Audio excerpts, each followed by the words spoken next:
إخواني أخواتي متتبعي قناتنا، السلام عليكم ورحمة الله وبركاته. أرحب بكم في فيديو جديد وطلبات زواج جديدة، راجيا من الله العلي القدير أن نتمكن من جمع رأسين في الحلال بإذن الله. وأريد أن أرحب بجميع الإخوان والأخوات الذين يرغبون في تقديم طلباتهم، فما عليهم سوى الاتصال بنا على الرقم المبين أسفله. الو، السلام عليكم اختي، مرحبا بك في قناه طلبات الزواج. الاسم ديال الاخت الكريمه؟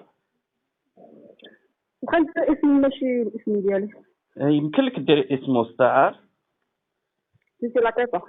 مرحبا بالاخت اللطيفه. منين مدينه الاخت اللطيفه تتكلمي معنا؟ قنيطره. القنيطره. اختي، الحاله الاجتماعيه ديالك واش مطلقه ولا عازبه ولا ارمله؟ مطلقه. عندك شي وليدات؟ لا، ما عندي. العمر ديال الاخت اللطيفه؟ عندي 40 عام، طلعت 41. نعم اختي. اختي، بالنسبه للطول ديال الاخت اللطيفه؟ طول والله ما عرفت الطول. طويله قصيره متوسطه؟ لا متوسطه، يعني ما طويل ما قصيرش. لا. نعم اختي. الاخت الكريمه، بالنسبه لللباس ديالك واش متحجبه ولا انسانه عاديه؟ كنلبس الفرانه عاديه يعني. لباس عادي مستور. آه. الاخت لطيفه، بالنسبه للون البشره ديالك؟ ما سمرا ما بيضاء هذيك. نعم اختي. مواصفات شريك الحياه المستقبلي ان شاء الله الرحمن الرحيم؟ ما يكونش فهمتي يعني، ما تيكونش يعني كيدير داكشي ديال المخدرات وداكشي، يكون عادي صافي. نعم اختي. العمر ديال الزوج الاخت لطيفه؟ العمر ديال الزوج تقريبا؟